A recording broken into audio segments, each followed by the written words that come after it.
서로 인사하셨으면 좋겠습니다. 당신이 옆에 있어서 따뜻합니다. 네, 앞뒤로도 좀 보시고 인사하시고 그 소식을 알려드리도록 하겠습니다. 우리 주일날은 공동회가 잘 통과가 됐고요. 그리고 교육자 수련회는 월요일과 화요일 잘 다녀왔고 내년 한 해 교회 일정과 많은 것들을 준비하고 왔습니다. 그리고 여러분들 이삭축기를 이번 주 돌아온 다음 주 25일까지 진행을 합니다. 이 모든 금액은 잘 정립해서 우리 금호동에 있는 불의이웃을 돕는 곳으로 전액 다 기부하도록 하겠습니다. 돌아오는 주일날 오후 예배 때에 성탄절 전야제를 합니다.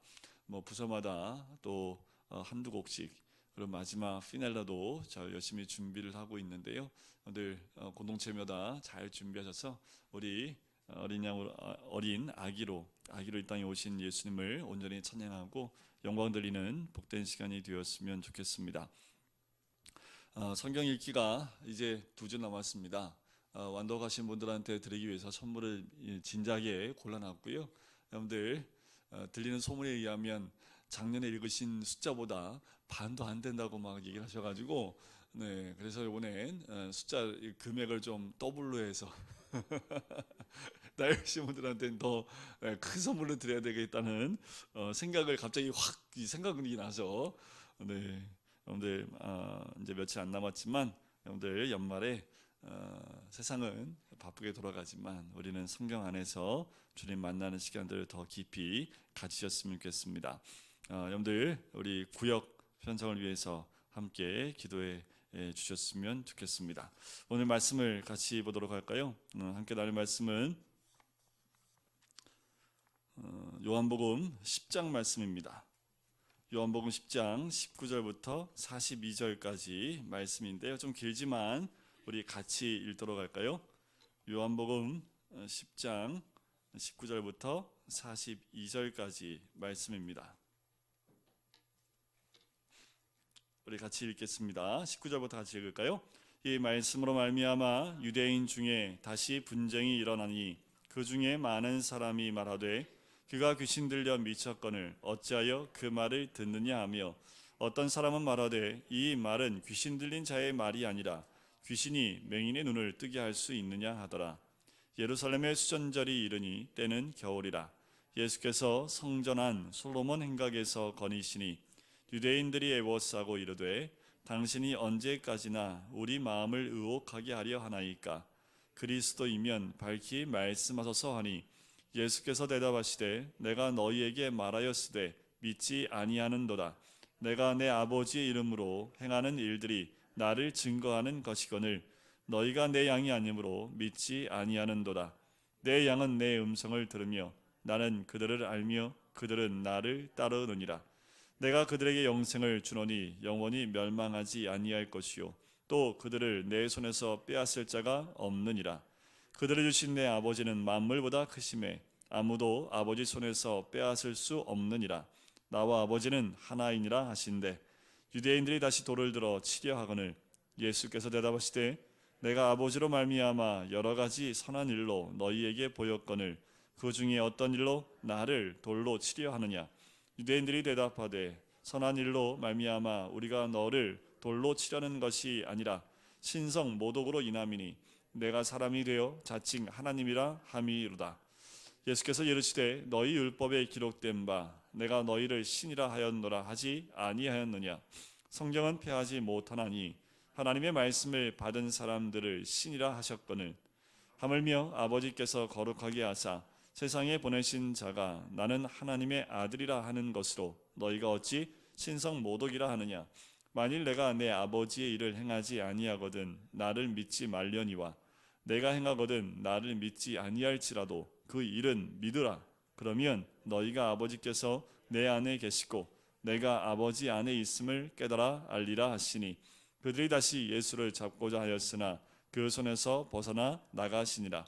다시 요단강 저편 요한이 처음으로 세례 베풀던 곳에 가사 거기 거하시니 많은 사람이 왔다가 말하되 요한은 아무 표적도 행하지 아니하였으나 요한이 이 사람을 가리켜 말한 것은 다 참이라 하더라. 그리하여 거기서 많은 사람이 예수를 믿으니라. 아멘. 우리 이 시간은 우리 한나 공동체 특송해 주시겠습니다.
우리 찬송가 64장입니다. 우리 마지막 절은 같이 찬양 드릴까요? 64장입니다. 새벽별의 노래 따라 힘찬 찬송 부르니 주의 사랑 주리 되어 한맘 되게 하시네. 노래하며 행진하여 싸움에서 이기고 승전가를 높이 불러 주께 영광 돌리세.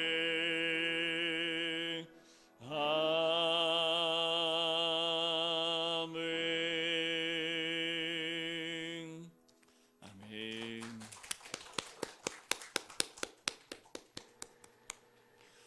귀한 찬양 감사드립니다. 우리 잠시 기도할까요? 사랑해 주님 감사합니다. 우리 주님께만 모든 경배와 영광을 올리길 간절히 소원합니다. 우리의 중심이 주께만 온전히 향하며 주의 말씀 가운데 거하는 심령이 될 수 있기를 간절히 소원하오니 이것 가운데 성령이 임재해 주시고 충만함으로 임재해 주실 줄 믿습니다. 감사드리며 예수 그리스도의 이름으로 기도드립니다. 아멘. 제가 초등학교 때, 저희 때는 국민학교였죠. 6학년 때인가요? 중학교 1학년 때인가 갑자기 선생님이 뭔가 이렇게 시험지를 가지고 들어오셔서 테스트를 한번 했었는데 못 모르고 막 풀었는데 그게 IQ 테스트였습니다. 몇 점인지 기억이 안 나요. 기억나십니까? 아마도 이게 두 자릿수냐 세 자릿수냐. 옛날에는 100 넘는 사람이 많지 않았었다고 얘기를 하는데 시대가 갈수록 IQ 테스트를 또 공부하고 오는 친구들이 많아져서 이 지능 지수가 높은 아이들이 많이 나와서 뭐 멘사에 가입하려면 IQ가 150을 넘어야 된다고 할 정도로 지능 지수가 굉장히 중요하게 생각됐던 때가 있었는데 1990년대 넘어오면서부터 감성 지수라는 EQ가 갑자기 등장을 하지요. 미국의 행동심리학자인 데니얼 골만이라는 분이 이 지능지수 이외에도 새로운 사람의 능력 평가 기준을 갖게 되었다고 해서 이 감성지수를 이야기를 합니다. IQ하고 좀 다릅니다. 이 감성지수는 마음의 지능이라고도 하는 정서의 지성이라고도 하는 부분을 이야기를 합니다. 아무리 머리가 좋아도 이 EQ가 많이 부족하면 관계가 좋지 않고 여러 가지 문제가 생기는 것을 생기기 때문에 1990년대 이후로는 우리 아이들의 EQ를 증진시키기 위해서 아기 때부터 EQ에 좋다고 하면 먹이는 것부터 시작해서 보는 것부터 시작해서 책 읽는 것부터 시작해서 모든 책에 EQ를 위한 이런 말들이 많이 붙어서 나왔지요. EQ가 높으면 높을수록 남을 배려하거나 공감할 수 있는 능력과 또 궁지에 몰렸을 때 자기 자신에게 힘을 북돋아주고 낙관적인 생각으로 그 어려움들을 극복해 나갈 수 있는 그 능력이 많이 높아진다고 얘기합니다. 오늘 제가 말씀드리고 싶은 것은 이 영성지수입니다. SQ라고 얘기하는데요. 이 인간에게 생각할 수 있는 지성, 느낄 수 있는 감성, 그리고 하나님과 교제할 수 있는 영성이라는 것이 있습니다. 영성지수, 이 영성은 신령한 품성 또는 성질이다라고 해서 SQ라고 이야기를 합니다. 이 영성이라는 단어는 우리 기독교에서만 쓰는 단어는 아닙니다. 여러분들 이제 마케팅이라는 것들을 정의할 때 2010년도 넘어서면서부터 그 주제 안에 그 정의 안에 영성이라는 말이 들어가기 시작을 했습니다. 기독교적 영성이란 하나님 안에서 온전한 관계를 형성하는 것을 기독교에서 말하는 영성지수다라고 얘기를 해요. 다시 말씀을 드리면 하나님과의 관계지수다라는 겁니다. 지성과 감성은 나 중심의 지성이라고 얘기한다면, 지수라고 얘기한다면, 영성은 하나님 중심의 지수를 의미합니다. 하나님과의 관계가 단절이 죽음이고 관계 회복은 생명이라는 거지요. 회복된 관계가 깊어짐을 우리는 성결하다라고도 표현을 합니다. 왜 제가 이 말씀을 드리냐 하면 오늘 본문에 나오는 예수님과 이 유대인들과의 대화가 서로 핀치가 안 맞습니다. 계속 우리 주님께서 목자와 양의 관계를 계속 말씀을 하셨는데 이것을 제대로 이해를 못해요. 이미 이 관계들은 다 알고 있음에도 불구하고 예수님이 하시는 말씀을 도통 이해하지 못하는 이 바리새인들과 유대인들을 볼 수 있습니다.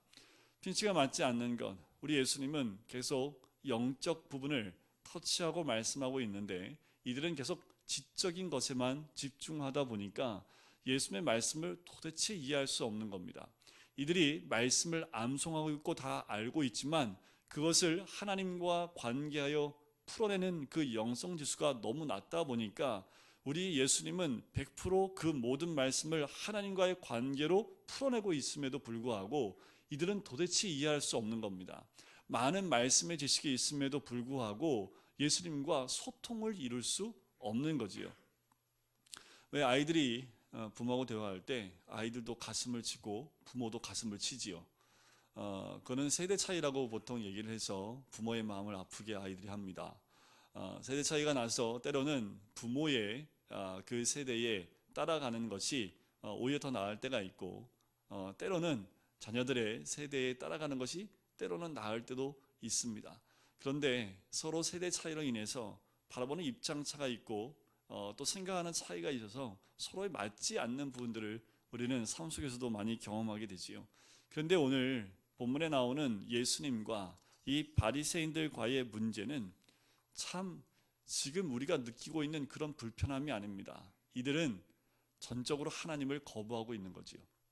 왜냐하면 예수님이 말씀하신 진리를 받아들이면 그것이 자기들에게 굉장히 불편하고 고통스러운 존재일 수밖에 없기 때문에 그것을 거부하고 있는 겁니다. 예수님은 진실을 말하고 진리를 전파하셨을 때 유대인들은 그것을 끝까지 거부하는 그 모습을 보지요. 왜 거부했을까요? 예수님을 믿지 않았기 때문에 그렇습니다. 자, 그래서 오늘 19절부터 21절의 말씀을 보면 서로 논쟁이 이루어집니다. 예수님 말씀을 던져놨더니 이 말씀으로 인해서 이 사람 분명히 귀신 들렸다 라고 얘기하고 한쪽에서는 어떻게 귀신 들린 사람이 이런 말을 하며 또 어떻게 이런 맹인을 고칠 수 있느냐라고 서로가 서로에게 지금 분란과 분쟁이 일어나기 시작을 해요. 자, 24절에 보면 이렇게 얘기하지요. 유대인들이 애워싸고 이르되 당신이 언제까지 우리 마음을 의혹하게 하려 하나이까? 그리스도이면 밝히 말씀하소서 하니. 지금 예수님이 계속 했던 말씀이 뭐예요? 내가 그리스도라는 거 아닙니까? 계속 하셨던 말씀이 우리들이 이해할 수 있는 목자와 양의 관계를 통해서 내가 그리스도로 이 땅에 왔음을, 양에게 선한 목자가 필요하듯 죄인인 우리에게는 그리스도가 필요하다는 관계로 설명을 하고 있음에도 불구하고 이들은 계속해서 또 물어봐요. 왜 우리 마음을 의혹하게 하느냐라고 이야기하는 거지요.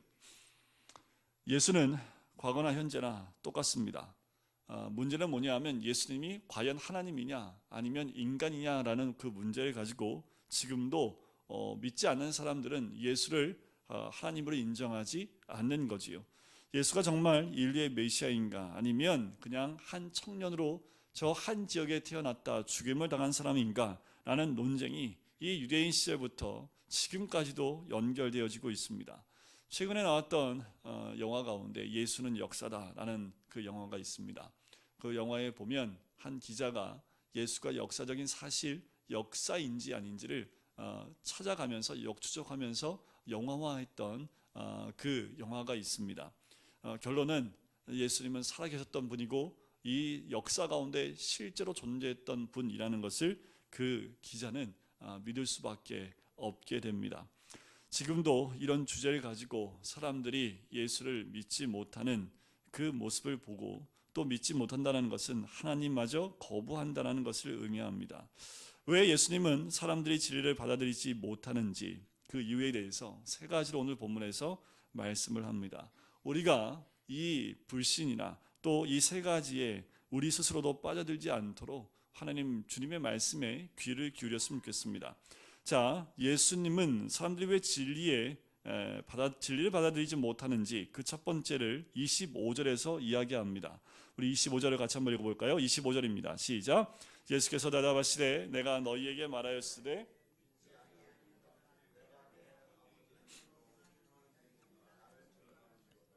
자, 뭐라고 합니까? 이들이 뭐 하고 있대요? 믿지 않는다. 불신앙을 의미합니다. 믿지 않고 있다라는 거예요. 예수님이 누누이 말씀하고 가르치는 것을 사람들은 믿으려 하지 않는 겁니다. 그들이 왜 믿지 않는 걸까요? 처음부터 믿으려 마음이 없는 겁니다.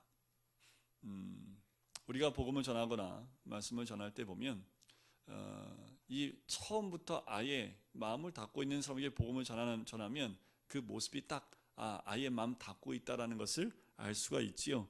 이들은 그냥 믿기를 거부하고 있는 겁니다. 믿지 않을 만한 어떤 증거가 있어서가 아니에요. 그냥 싫은 거지요. 이게 불신앙입니다. 본인이 믿기를 거부한다면 옆에서 그 누가 아무리 사실을 증거를 갖다 들이댄다 하더라도 믿을 수 없는 거지요. 이런 것은 부정적인 생각으로 가득 찬 그것을 의미합니다. 내면에 거부하려는 속성과 비판하려는 태도가 잠재되어져 있는 거지요. 무조건 비판하는 거지요. 무조건 그 부분에 대해서 믿지 않으려고 거부하는 모습이라는 거예요. 말을 하다 보면 이런 부분에서 넘어지는 경우가 많아요. 비판 아닌 비판으로 나가면 말이 통하지 않는 거지요. 사람의 마음에 하나님을 믿지 않으려는 불신앙이 자리 잡고 있는 거지요. 그리고 고정된 사고의 틀을 갖고 있는 거예요. 그 틀을 바꾸지 않으면 미래의 희망을 가질 수 없습니다. 이 사고와 틀이 딱 자리 잡고 있으니까 예수님이 어떠한 진리의 말씀, 어떠한 증거를 들이대도 이 틀이 바뀌지 않으니까 받아들일 수 없는 그들의 모습을 보아요. 하나님의 존재 여부와 상관없이 무조건 믿지 않으려는 그 고정된 틀을 부숴버리지 않으면 예수님의 말씀을 우리 이 영성 지수로 해석할 수가 없는 겁니다. 내 틀 안에 가두어 버리면 어떠한 말씀도 하나님의 음성으로 들을 수 없는 거지요. 여러분들 왜 하나님의 음성이 언제 잘 들립니까?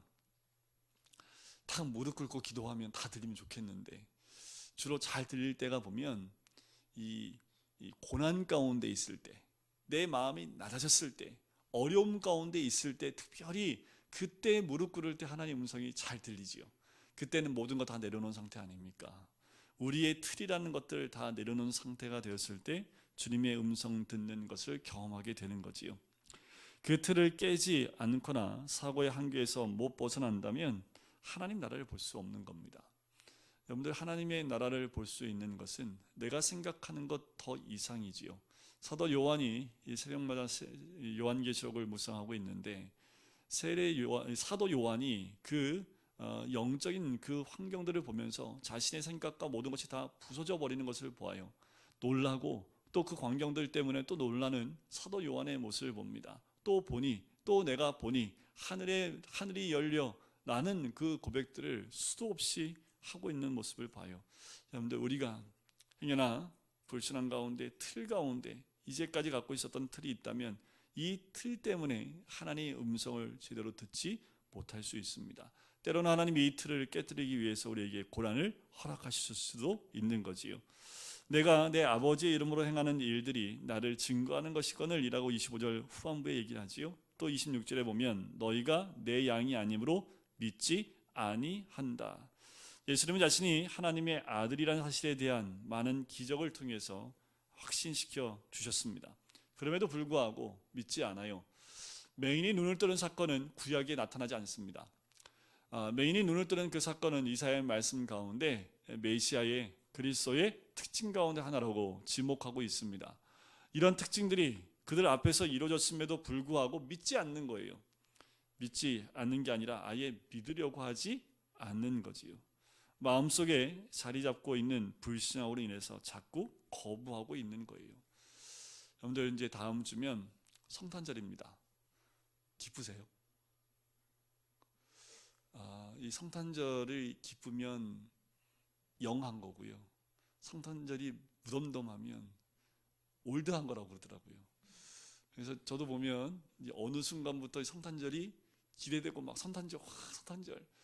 제가 학교 다닐 때는 그때가 방학이었기 때문에 뭐 그냥 자체가 좋았지만 요새 애들은 또 그날이 학교 가는 날, 쉬는 날이기 때문에 그래서 좋아하는지 모르겠습니다. 성탄절이 다가올 때마다 특별히 우리는 예수님의 탄생에 대한 부분들을 묵상하지요. 이스라엘 민족이 고대했던 분이 누굽니까? 메시아입니다. 근데 메시아가 이 땅에 가운데 오셨을 때 유대인들이 어떻게 했습니까? 대제사장들이 헤롯에게 예수님의 탄생을 어디서 태어났는지를 다 일러 바치는 모습을 보지요. 그들이 이미 메시아를 원하지 않고 자신들의 삶의 틀에서 벗어나지 않으려는 그 마음들로 가득 채워져 있는 것을 보게 됩니다. 자, 우리 주님을 따르지 못하는 두 번째 이유, 그 진리를 받아들이지 못하는 두 번째 이유는 바로 소속이 다르기 때문에 그래요. 우리 26절에 나와 있는 것처럼 너희가 내 양이 아니므로, 우리 주님께 속하지 않았기 때문이다 라는 겁니다. 양들은 목자의 음성을 듣고 따라가지만 자기 목자가 아니면 따라가지 않는 습성이 있는 것이 양입니다. 그렇죠? 여러분들, 우리는 주의 음성 듣습니까? 여러분들 매일 그 음성 듣고 따라가고 계십니까? 주님이 택하신 주님의 양이라면 그 음성에 반응하고 그 음성을 따라가는 사람이 되는 줄 믿습니다. 27절을 보세요. 내 양은 내 음성을 들으며 나는 그들을 알며 그들은 나를 따르느니라. 목자는 양들의 이름까지 기억하고 부르며 양들은 목자의 음성을 기억한다라는 겁니다. 여러분들, 우리 주님의 음성을 기억하십니까? 우리 주님이 우리의 목자가 되시는 것 맞습니까? 우리는 주님이 나의 목자이시면 그분을 따르는 삶을 사는 거지요. 그래서 2019년도 우리 교회가 목표로 세웠던 그 표가 예수를 따르는 그 삶 아닙니까? 우리가 예수를 따른다는 건 뭐예요? 주님의 음성을 듣는다라는 겁니다. 그리고 그분을 따른다는 건 뭐예요? 주님이 가신 그 길을 따라간다는 것을 의미하는 거지요. 또한 주님의 성품을 따라가는 것과도 마찬가지입니다. 그런데 주님의 음성을 못 듣는 사람들은 반대로 뭐예요? 나의 양이 아니기 때문에 나를 따라오지 않는다라는 겁니다. 중요한 영적 속성을 보여주는 거지요. 만일 예수님과 우리가 목자와 양들의 관계라면 말 그대로 축복이 되는 겁니다. 28절 한번 보시겠어요? 어떤 축복인지 한번 같이 읽어볼까요? 28절입니다. 내가 그들에게 영생을 주노니 영원히.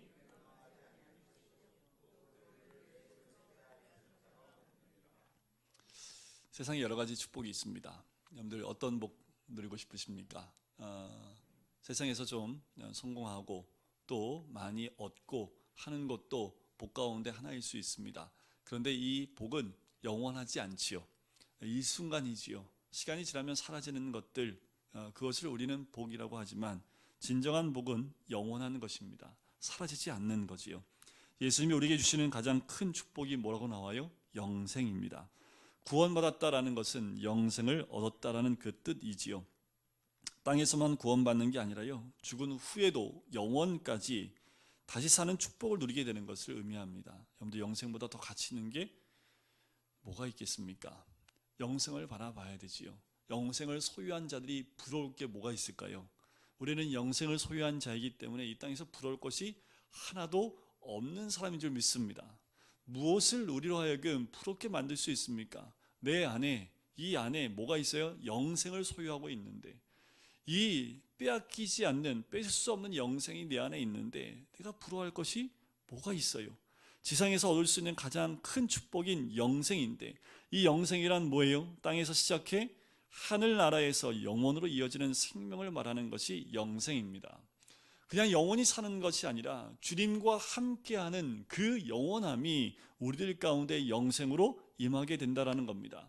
세상은 다 끝납니다. 그래서 우리 기독교를 직성사관이라고 얘기를 해요. 역사관을 시작이 있으면 끝이 있습니다. 모든 것의 시작과 끝이 있어요. 동물도 죽으면 끝납니다. 그런데 세상은 사람이 죽으면 끝난다고 얘기하잖아요. 동물은 하나님의 형상으로 지어진 것이 아니기 때문에 끝나지만 인간은 누구 형상을 통해 만들어졌습니까? 하나님의 형상이지요. 사람은 하나님의 형상을 닮은 인격체이며 영생의 축복을 받을 자격이 있는 것이 인간이라는 거예요. 인간만이 영생을 누릴 수 있는 그 특권이 있습니다. 이 영생을 예수님이 우리에게 주겠다고 약속을 하는 거예요. 이 영생 과연 무엇일까? 두 가지로 얘기하지요. 하나는 영생은 영원히 멸망하지 않는 생명이라는 거예요. 모든 것에 끝이 있지만 영생에는 끝이 없습니다. 모든 것들은 죽음을 맞이하지만 영생은 죽음이 없습니다. 모든 것에 죽음이 없는 존재는 영생을 얻은 사람들 뿐입니다. 따라서 하나님은 모든 사람에게 영생의 복을 주겠다라고 말씀하시는 거예요. 그 영생의 복, 영원히 끊이지 않는, 영원히 죽음이 없는 존재인 그 영생, 그것을 누릴 수 있는 사람, 하나님께 속한 사람뿐이다라는 거지요. 두 번째, 영생은 절대로 빼앗기지 않는 것이라는 거예요. 영생이 인간의 손에 있다면 죽음 앞에서 빼앗기게 되겠지요. 그러나 영생은 하나님께 속한 것이기 때문에 어느 누구도 빼앗을 수 없다라는 거예요. 이게 복입니다. 만약 영생이 내게 속한 것이라면 죽음이 그 영생을 빼앗아 갈 수 있을지 모르지만 이 영생은 하나님께 속한 것이기 때문에 죽음이 그 영생을 빼앗아 갈 수 없는 거지요. 그래서 영생은 귀한 복입니다. 축복입니다. 우리는 죽어도 다시 살아나는 줄 믿습니다. 죽음은 끝이 아니라 영생을 여는 열쇠인 줄 믿습니다. 그래서요, 여러분들 발인 예배, 발인이라고 하지 않고 천국 환송 예배라고 얘기하지요.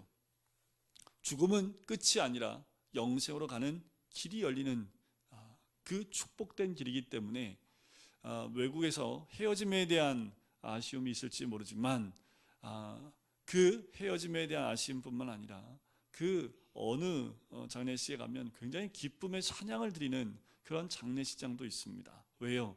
믿음의 그 길, 그리고 영생으로 나아갔기 때문에 그렇지요. 진정한 그리스도인이라면 실패나 죽음에 대해 무서워할 필요가 없는 거지요. 내 안에 영생이 있다면 실패와 죽음, 그 앞에 두려움이 아니라 영생으로 나갈 수 있는 길에 감사와 찬양을 올려드릴 수 있어야 될 줄 믿습니다. 우리가 이 믿음 가운데 있으셔야 됩니다. 그 믿음 가운데 있을 때 변하지 않는, 우리 안에 그 놀라운 복을 소유한, 그 축복을 소유한 하나님의 사람이 될 줄 믿습니다. 29절을 보실까요? 거기에 나오지요. 그들이 주신 내 아버지는 만물보다 크심에 아무도 아버지 손에서 빼앗을 수 없느니라. 나와 아버지는 하나이니라. 그랬더니 유대인들이 놀라요. 그리고 예수님을 향하여 미워하고 증오하기 시작을 합니다. 그 모습이 어떻게 드러납니까? 31절, 증오하는 모습이 돌을 들어 치료하는 모습으로 등장하지요. 그때 예수님께서 말씀하십니다. 뭐라고요? 내가 아버지로 말미암아 여러 가지 선한 일로 너희에게 보였거늘 그 중에 어떤 일로 나를 돌로 치려 하느냐. 자, 사람들이 예수님을 귀신 들려 미쳤다고 하면서 돌을 들어 죽이려고 하는 이유는 뭘까요? 왜 죽이려고 했을까요? 단지 신성모독 하나만이었을까라는 거예요. 그들이 돌을 들고 부르르 떨고 있는 것은 그들 마음속에 분노와 미움과 불신앙과 고집과 불합리와 억지 등이 그들 가운데 있었기 때문에 그런 거 아닙니까? 이것은 2000년 전 유대인의 모습일 뿐만 아니라 지금도 예수님을 믿지 않고 거부하고 있는 현대인들의 모습이기도 합니다. 요즘 교회 밖에 있는 수많은 사람들은 하나님과 예수에 대해서 잘 알면서 믿지 않는 게 아니지요. 예수에 대해서 충분히 들어보고 안 믿는 게 아닙니다. 듣길 원치 않아요. 거부하지요. 그리고 멀리합니다. 그것이 바로 불신앙이고 고집이고 분노고 상처고 미움이지요. 하나님을 거부하는 모습입니다. 사람들이 진리를 받아들이지 않는 그 이유이기도 하지요. 여러분, 그들은 하나님을 알기 원치 않습니다. 예수님에 대해서 알기를 원치 않아요. 그런데 영생을 소유한 사람일수록 더 하나님을 알고 싶어집니다. 구원의 자리에 들어간 사람일수록 더 예수님을 알아가고 싶은 그 욕구가 우리 안에 일어나기 시작을 한다는 거예요. 세상 사람들은 아무리 전도해도 그래 오늘도 이제 아이들 전도하러 이제 오늘 마지막으로 갔다 왔습니다. 그런데 이제 학교 전도를 계속 한다 보면 또 성도님들 가운데 부담감을 가질까봐 오늘 끝났으니까 말씀을 드리는 거예요. 전도사님하고 사역자들끼리만 매일 또 학교 앞에 나갔습니다. 아이들이 안 나온 줄 알았다고 끝났다고 저번에 한번 얘기했더니 안 나온 줄 알았다고 하면서 되게 반가워하더라고요. 반가워하는 이유가 뭔지 아시죠? 뽑기 하는 것 때문에 반가운 거지요. 뽑아서 뭐 하나 가져가려고. 근데 참 그 뽑는 순간에 초청장이 나와요. 그럼 이게 지도가 나오거든요. 근데 그거를 딱 받아들이는 순간에 반응이 두 개예요. 저 못 가요 하고 이미 다 알아요. 한 2달 동안 나갔더니 그게 뭔지 다 알아요. 설명할 필요도 없어요. 저 못 가요. 딱 주고 간 애가 있고 어떤 애는 머뭇거려요. 너 못 오지? 줘. 그러면은 빼앗기는 것 같으니까 또 안 줘요. 오지도 않을 거면서 주지도 않아요. 그래서 야 그럼 너 못 오면 친구 줘. 그 초대장이야. 그거 가지고 와야지 들어올 수 있거든. 그래야지 네가 일요일 날 교회 와서 네가 살 수 있는 거 물품 살 수 있어 라고 소개와 안내를 해줍니다. 근데 그들 중에는 우리가 교회에서 나오는 걸 알아요. 그래서 가까이 오지 않고 삥 돌아서 가는 아이들도 꽤 많이 보입니다. 어릴수록 잘 몰라요. 그냥 와서 뽑고 싶어 하는데 고학년일수록 도망가는 모습들을 많이 보게 돼요. 그 아이들이 도망가는 이유가 뭘까? 잘못된 지식을 갖고 있기 때문에 제대로 예수님을 알지 못하고 하나님을 알지 못하기 때문이 아닐까라는 생각이 듭니다. 바로 편견 때문이지요. 우리 아이들에게 부모들이 편견을 심어줬던 거지요. 편견을 갖고 있기 때문에 그 진리의 말씀을 받아들이지 못합니다. 33절을 보세요. 유대인들이 대답합니다. 선한 일로 말미암아 우리가 너를 돌로 치려는 것이 아니라 신성 모독으로 인함이니 내가 사람이 되어 자칭 하나님이라 함이로다. 자, 유대인들은 스스로 하나님을 가장 잘 믿는다고 생각하고 있습니다. 하지만 문제는 뭐냐 하면 하나님에 대한 편견으로 가득 차 있다는 거예요. 그들은 그들 나름대로의 방식, 그들 나름의 방식대로 하나님을 믿고 있으면서 자신들의 기준에 맞지 않으면 모두 틀린 것으로 간주해 버린다라는 거예요. 우리는 자신의 방식대로 하나님을 믿으면 안 됩니다. 그럼 어떻게 믿어야 돼요? 우리 방식대로 믿으면 안 되고 성경 말씀대로 믿어야 합니다. 개인의 취향이나 방법 혹은 습관대로 만든 하나님은 다 하나님이 아닐 수 있어요. 성경 말씀에 진짜 하나님이 있습니다. 인간이 인위적으로 만든 하나님은 모두 가짜지요. 유대인들은 자신들의 구미에 맞는 하나님을 만들어 놓고 믿으라고 강요하는 거예요. 결국 유대인들이 벌인 논쟁의 쟁점은 예수님의 신성에 관한 것입니다. 자, 여러분들 구원의 열쇠가 여기에 있습니다. 기독교 핵심 진리는 예수는 곧 하나님이시라는 거예요. 예수님이 하나님이 아닐 경우, 만약에 인간일 경우에 문제가 굉장히 심각해집니다. 왜요? 인간을 구원하기 위해서는 인간이 어떻게 할 수 없기 때문에 그렇습니다. 인간이 인간을 구원할 수 없다는 문제에 부딪히기 때문에 그래요. 인간의 구원은 오직 하나님이십니다. 많은 종교 창시자들이 있지만 그 인간이기 때문에 구원자가 될 수 없는 거지요. 하나님은 언제든지 인간으로 오실 수 있는 분이 하나님이시지요. 하지만 인간이 하나님은 될 수 없습니다. 바로 결론적으로 말씀을 드리면 인간을 구원할 수 있는 존재는 하나님으로서 인간이 되신 분인데 바로 예수 그리스도를 가리키는 것이지요.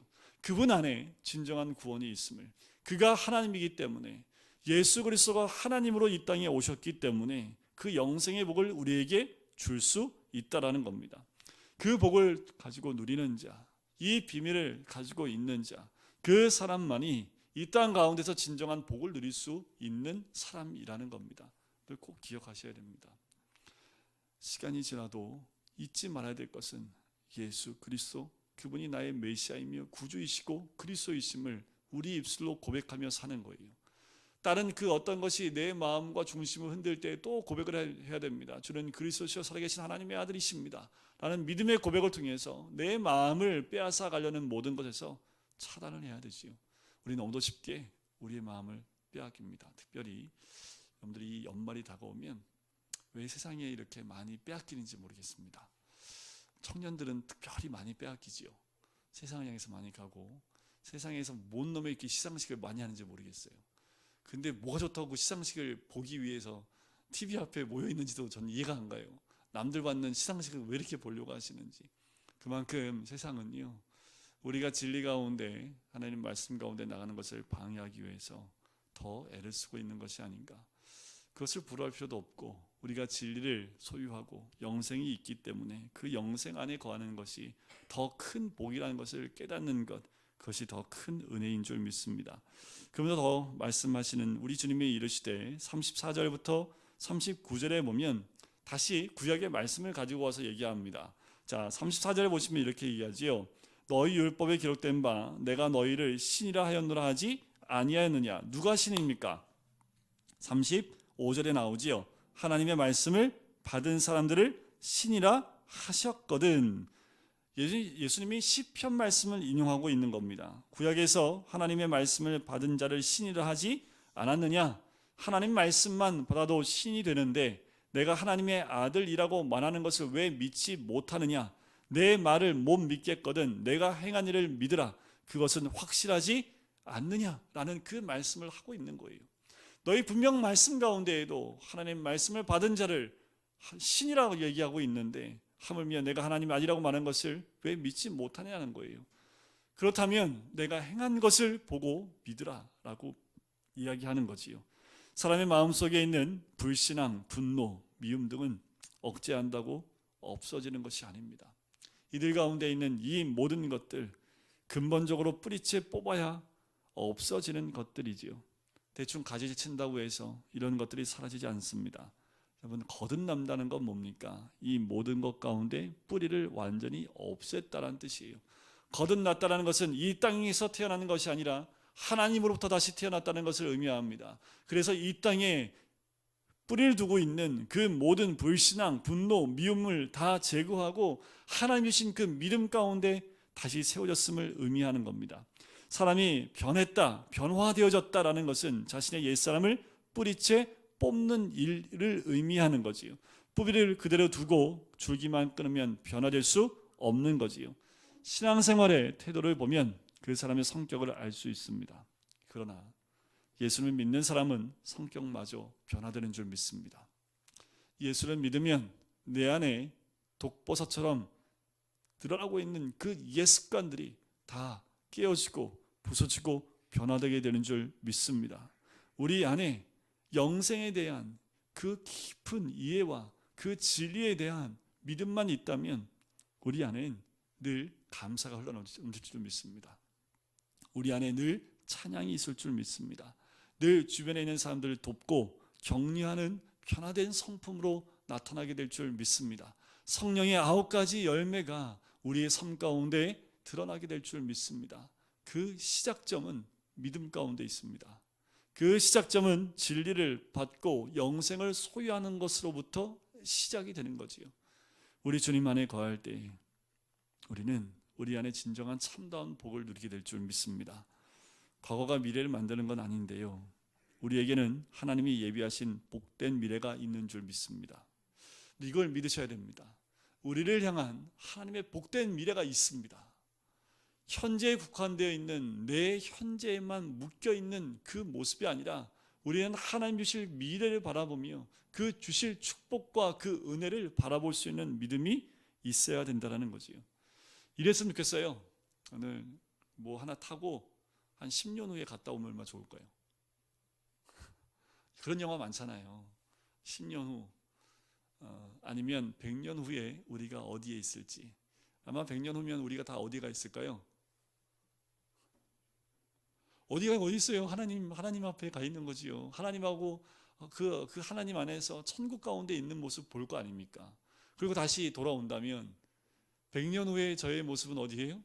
하나님 앞에서 천국에서 기쁘고 즐겁게 하나님만 찬양하는 그 모습을 보고 온다면 오늘 우리가 어떻게 살까요? 가질 거 뭐, 아유 누가 날 미워해? 아유 그냥 사랑 품지 뭐. 하나님하고 같이 살 사람인데 그게 뭐가 문제가 됩니까? 미움이요? 질투요? 누가 나한테 좀 해코지했어요? 그게 뭐가 문제가 돼요? 나는 하나님과 함께 살 사람들인데. 근데 꼭 굳이 타임머신 타고 100년 후를 갔다 와야지 그 믿음이 생기시겠어요? 제가 기도할게요. 오늘 밤 꿈속에라도 우리는 이미 미래를 염두에 두고 살아야 되는 사람인 줄 믿습니다.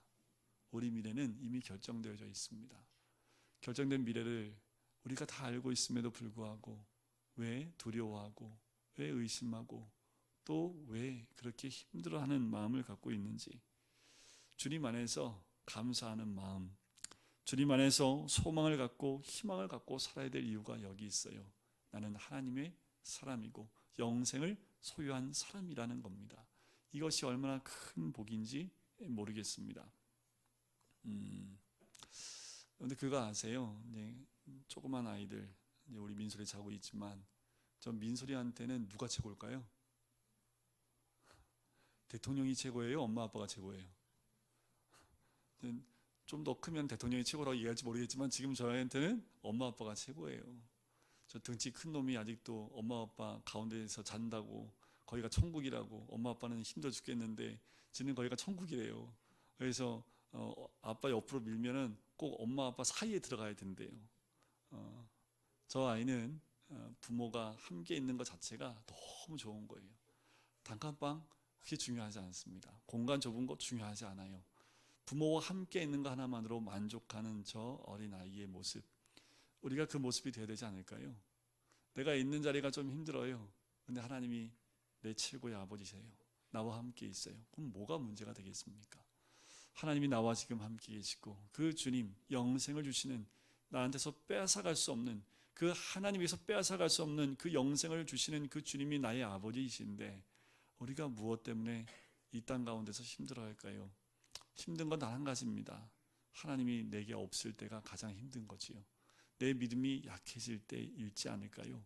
우리가 영생을 소유하는 것, 소망과 희망을 가지고 또 미래에 대한 그 믿음과 세계관을 등을 생각해야 하는 것, 이제 그렇게 우리가 주님 안에 있음을, 영생을 소유하고 있음을 다시 한번 묵상하게 되면 이제 우리는 바뀌고 변화될 수 있습니다. 작정하고 믿지 않으려고 한다면 모를까? 여러분, 우리가 이미 영생을 소유한 자입니다. 여러분, 우리가 어디에 있든지 그 영생을 소유한 자이고 우리가 주님과 함께하는 사람이라면 두려울 것도 없고요, 괴로울 것도 없고요, 미워할 것도 없고요, 다 사랑해야 될 존재, 다 감사해야 될 일, 우리 안에 있는 모든 것들이 다 감사할 일 아닙니까? 그러면 5년 후나 10년 후나 지금이나 변함없는 우리의 모습, 그것이 바로 하나님이 우리에게 주신 성품이고 우리가 회복해야 될 진정한 우리의 모습이어야 될 줄 믿습니다. 이제 내일 모레, 이제 25일이면 예수님이 이 땅에 오신 것을 또 우리가 기념하는 성탄절이 가까이 옵니다. 또 다시 한번 생각해 보는 거지요. 내 마음에 진짜 예수님이 내 마음의 구유에 계신가? 내 마음의 구유에 누이시기 위해서 예수님이 이 땅에 정말 오셨음을 내가 믿고 있는지 또 한번 점검해보는 시간이 돼야 되는 거지요. 예수님이 만약 대통령 마음의 구유에만 오셨다면 이거 문제가 좀 심각해요. 그런데 우리 주님은 가장 낮고 낮은 그 구유에 오신다라는 거지요. 그러니까 누구의 마음의 구유에 오실까요? 그러면 제 마음이요. 다 제 마음이죠. 다 낮은 마음 아닙니까? 이번 성탄절에도 그 주님과 함께 동행하시고 또 주님 안에서 이 영생의 진리와 그 꿈을 또 기억하면서 주님 안에서 그 큰 사랑을 함께 누리시는, 안 믿으려고 작정하시는 것 아니라 믿음 가운데 있는 우리 모든 성도님 되시기를 주님의 이름으로 간절히 축원드립니다. 우리 같이 찬양 드리고 기도할까요?